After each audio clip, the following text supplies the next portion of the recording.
Right, here we are, Dad. It's July 2024, and tonight is Spain Germany. We're going to do a walk down memory lane when football was street football, long before I was born. Dad, what about street football on Glentorrent Street in Belfast? Tell us about that. Yeah, well, Glentorn Street was near the bottom of the Ravenhill Road, close to the Ormeau Park. So we were very fortunate. The street football, we had gable walls, which you were able to use as goals, and then the curbs would have been out of play. So the playing pitch would have been between the curbs and the gable walls. Would it have been boys and girls or just the boys? In those days, unfortunately, it was only fellas played football. What were the girls doing? Skipping and hopscotch and all Well, that? everybody did skipping and hopscotch, Right. but certainly girls would have done that more than the boys. But where we were very lucky is about 300 metres away was the Ormeau Park, Mm-hmm. and it had both cinder pitches and grassy areas. And the grassy areas, particularly close to the cricket grounds, sometimes the grass was cut very short at the beginning of the summer, and therefore you were able to play football almost on the perfect surface because it How was how flat. long was Glentorrent Street? Like, just to put it in Well, perspective, Glentorn Street was it had a dead end or not? no. No. Glentorn Street had a lower end and an upper end. And one was on the Ravenhill, and the other was Ravenhill on on Mount Street, right, and that's not and there, of it course, sort of anymore. dissect. So it was a crossroads at the top of the And street. how far away was Park Parade? Park Parade was a 2 minute walk. And that was your primary school? That was my secondary school. Sorry, second. Where was the primary Boyd and school? Diamond Right, Primary School, which was on the lower end of the Ravenhill Road. It became an industrial storage building after it closed. right. But when we were in it, it was a Victorian primary school because uh, there were some proper wooden desks, but the classes I remember were going back towards the back of the room on a curve with long, almost pew type seats. Hmm. Um, so the children more or less sat in rows facing the teacher. And were Anne and Jack at the same school then? Did they both go to the same No, school? that's an interesting point because Jack went to Euston Street So School. had you moved, or are you still staying in No, no, Glentorrent he Street? just went to whether or not Park Parade had closed. I don't think it, not Park Parade, Boyd and Diamond had closed. But basically, I think Anne went to the early years of the school, and the principal was Miss McMinnis, Right. and Mrs. Smith was one of the teachers I remember. But there was like a yard and outside toilets, and it was a Mm. very cold Victorian grey feeling building. Um, and I'm not sure really what I learned because when I was leaving the school, um, you could have went in for 11 plus, but I wanted to go to Park Parade because I wanted to play football. So I just did the exam to get into Park Parade. So there was an exam And actually. the reason for the exam was that three or four streams, the stream, the scheme, the technical stream, Right. and then they had the moderate, middle of the road Right. one, and then they had lower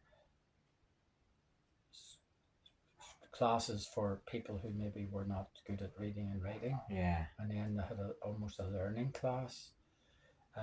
So ironic for me, I started the first year in the medium class, having set that test and never done the test I got before in my life. And there was no preparation for it, Uh-huh. so the entrance test was like a mystery to me. But I was very fortunate. I had met Michael Fieldhouse, that was his real name, as the English teacher in the first year, and he loved English as I did because I had been reading books from about the age of 4 because my daddy took me to the library, and I was reading novels, Charles Dickens, Agatha Christie from the age of 9 Uh-huh. or 10. And so when I went to the big school, I already, I suppose, in a like way, was very well read. I'd read Charles Dickens and I'd read Agatha Christie. And then, so at the end of the first year, I was promoted up into the technical stream. That's in It Park was in Parade. Park Parade. What was that? 11 years old or Automatically. 10? I was 11, 12 by the Right, time that right. happened. But the other thing for me in that first year, which was the worst thing, was I sat beside Billy Park, who was a lovely guy, but he was the team goalkeeper. But I had either went to the trials or wasn't invited. I think I wasn't invited. And there was a guy in charge of the football team the first year who was very rugby orientated, and I was a skinny wee fella, so I sat every Monday morning asking Billy Park how the football team did on Saturday, and it probably broke my heart because there was me, a street footballer, and I couldn't get on the football team in the school because I hadn't been given a chance. At the end of the first year, when not only did I move into 2A, which was the technical stream, it was a good class to move into. Mm-hmm. But Mr. Robinson joined the school, and he was a football orientated guy, and he held quite strenuous testing trials for all the second year boys, of which there were 30, 40, or 50 or more. And at the end of the trials, he announced the school team, and he announced that I would be captain of the team. And so I went from not being on the team in the first year to being captain of the team. Were you playing in midfield then or up I front? was what they called right half, Aye. which was a sort of defender come midfield player. Which is not actually your preferred position. It was then Oh, was it? because I was playing. Donny Blanchflower was my Oh, hero, and aye. he was a right half. Mm-hmm. So that's why I wanted to play right half, the number 4. Then we were 4 Glen Torn Street as well. Oh, So aye. number 4 was my favourite number. Yeah. It actually still is. And so I then, until I left the school, which was 3 years later at the age of 15, I had done my junior technical certificate and got great results. And I worked the summer as a plumber's mate, making tea and soldering copper pipes. But my dad had spoken to people in the Ministry of Defence in Hollywood where he used to work, Mm-hmm. and he got me an application form, and obviously you had to apply and you have to get an interview. But because I had good results in the junior technical certificate, uh, but I ended up at 15, their youngest ever apprentice, because normally you would have went there with the GCEs. And you were 16 then? They would I have was been, 15. but you were 15. I was 15. So is that Kinniger, I was Hollywood? kindergarten, that Kinniger. September, and that would have been September 1964. 64. So the Beatles were out? The Beatles were long out. In fact, Yeah. I had already bought my first album, which was actually the Rolling Stones. It's still over there. Is that the 12-inch vinyl one? Yeah, it's still there. It's the same one that I bought, Rolling Stones, because I was. And I at was a what big point Stones did you fan. actually stop living in Glentorrent Street? Like you Yeah. or your whole family? Like Well, granny and yes, granddad? I continued, and I went on day release to Belfast Tech and also Millfield Tech in those days. Where is that? I don't know. Well, in those days, the one of the main tech buildings is now at Millfield. Right. Just up near Duncairn Gardens, up that way. Is that Yeah, in York Street. okay? Yeah, but in those days, when I went, it was the old courthouse down beside the law courts. It Mm-hmm. was and then Belfast Tech, which as you know is beside Inst, was the main. Uh-huh. So there was a series of satellite techs, Mm-hmm. all part of Belfast Part Tech of the main in one. the Belfast area, and so it was the old courthouse one where I did at that time my technical technological level 5 certificate. So I'm just thinking, it's 1964. You were still in Glentorrent Street. You started the apprenticeship, and then you were playing Yeah. football. When did you actually? When did you move to? Was it the Craigie? Well, was next, what or? happened then was when in 1968, when I was being 19, Mhm. I was still in Kinniger, but that was the year, if not 1967, that we moved to Greenway at the Craigie. Mhm. So That's it the was Greenway. That's roughly the when I was shops. Were the round shops about there then 18. or not? The shops were still there, and we were in a flat above, still there, Right. flat above the shop. shops at the Basically, bus basically stop. overlooking where George Best grew up. Well, that's true. And so we moved in there, I would have said either the summer of 68 or the winter of 67. We Hmm. were in it about a it could have been 67. Now But that's the time when Man United won the European Cup and George Best scored well, in the well, final well, that's around that that's a time. good point because I was still in Glentoran Street when that happened because that night I was doing my final certificates for year 3 or 4 Right. Was it of, on the of radio the or the TV electronic in course. those But days? I was in an exam room. Aye, but I mean, would you have seen that coverage I at some saw I point? saw I saw the highlights when I come home And it was on on TV? Match of the Day, black and white. Right. So they It did was have black it. and white, and Yeah. then the show later, the color version, because we didn't have color TV, but somehow I saw the colored. I'm not sure They how, must have. They did it but later. 1970 but World Cup was the first World Cup to be in so colour. so once we moved up, and we had a dog at that stage called Buffy, Hmm. a black dog, and Buffy, unfortunately, when we moved up to Craigie, I think Mum had let it out one day, and or it got out. Disappeared. We think it was knocked down, but we Uh, never saw it again. yeah, that's a Never pity. saw it again. But it was that same year, Christmas '68, that on Christmas Eve, I went with Raymond Fitzsimmons Hmm. and John Whitcroft. Did you play football with them then? I played a wee bit of football with them. At that time, I was playing for Kinnegard by then. In fact, Yeah. no, I was actually at Crusaders then and Distillery, Hmm. but that's a Different conversation. different conversation. So basically, that what I remember particularly about the 24th of December 1968, having been on a Spanish holiday to the Rectamar that summer with, you know, Raymond and the other Raymond Watson and John Whitcroft. Um, when I came back from that, and then we were already up the Craigie, that Christmas Eve, we were going to go to in those days I didn't drink or anything, but and it was Raymond's van, and it was Adrian. It was Adrian. I can't remember Adrian's other name, but Adrian had a bigger car, so Right. he had all us in the car, and he didn't drink either. So we went to Romano's, which is in Queen Street. Used Right. to be Leisure World Okay. in Queen But it Street. was a restaurant. No, it was a dance hall. Oh, Romano's. Okay. and I didn't and know I that. can't remember, but there was a well-known English band on. Right. It could have been Dave D, Dozy, Mick and Titch or somebody like that. Right. But the point is, we we didn't stay in Romano's.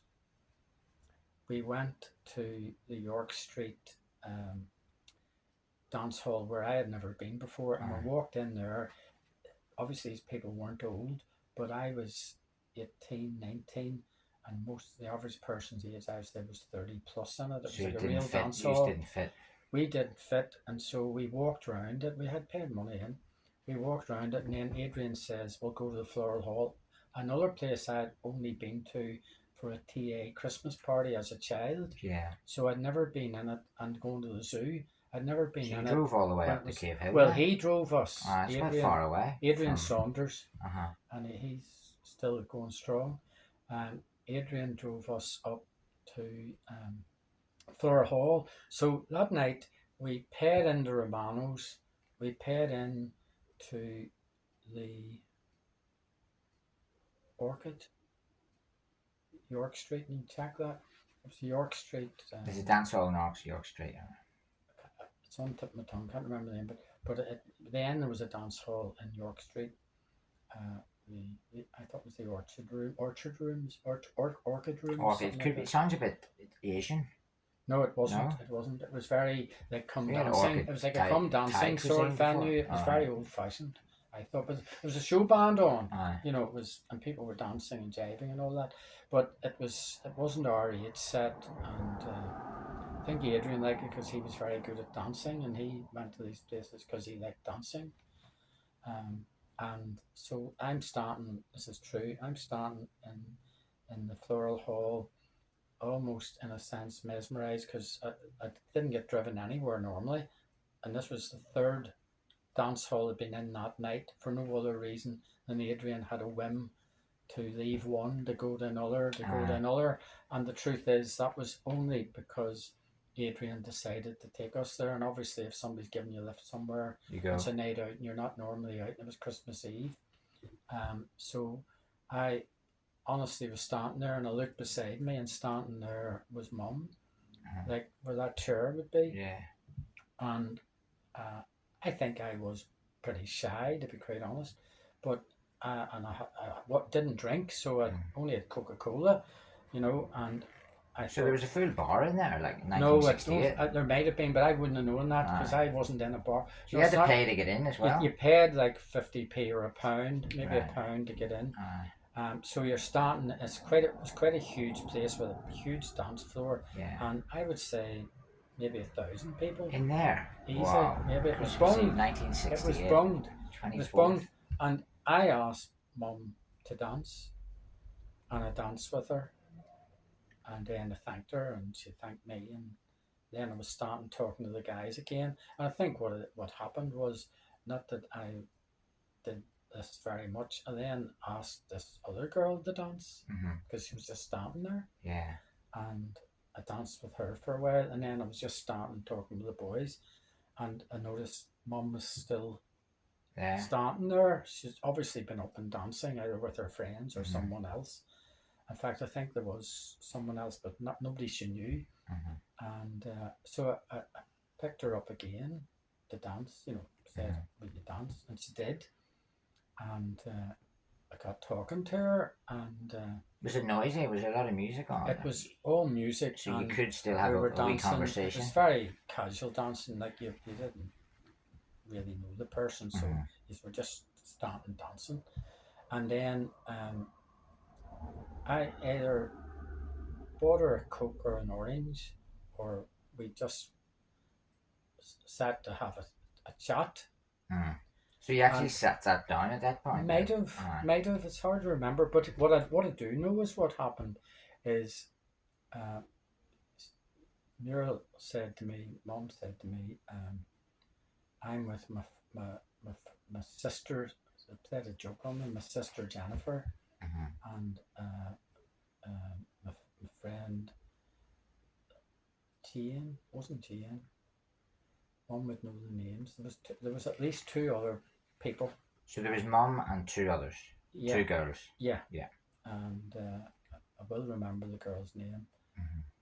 But anyhow, so they said, "We'll give you a lift home. We're going to Cumber, and we can go up to Craiger Road on the way." And so I said to Adrian, I says, "I'm getting a lift home with this girl," and so we did that, and when we stopped, in fact, our friend on the way, when we stopped the car, our friend who had maybe had some drinks, she got out to be sick. Right. So that's the third girl. That's this other girl, which I can't remember her name. She's on the rip. But I can see her. So she opened the car door. I met her. There's pictures of her. Right. Mum has pictures of all these people, and Jennifer was. Muriel was driving. It was Mum's VA40, and Jennifer was in the front, and this other girl in the back. It might have been another person, but I can't remember that. Yeah. And for whatever reason, we agreed that Mum would pick me up on Boxing Night, and I was a bit, I suppose, very shy. And I was a bit, I'd say I lived over there. I was very gentle. Somewhere in that area. Just there. Greenway. It was the main road. It was the car was parked right opposite the flat. Yeah. And I had my own key, and I wouldn't normally have been very late, and so there was nobody sitting waiting up on me. But and so the next night, Mum stopped at Greenway about 7:30 or something, and I get in, and we went, I think, to Milano's in Bangor. Oh, that's and I bought Mum an ice cream. Right. Or so you drove from the Craigie. She drove. And then she had to drive you back home. At that stage, I don't think I'd passed my driving test. Right.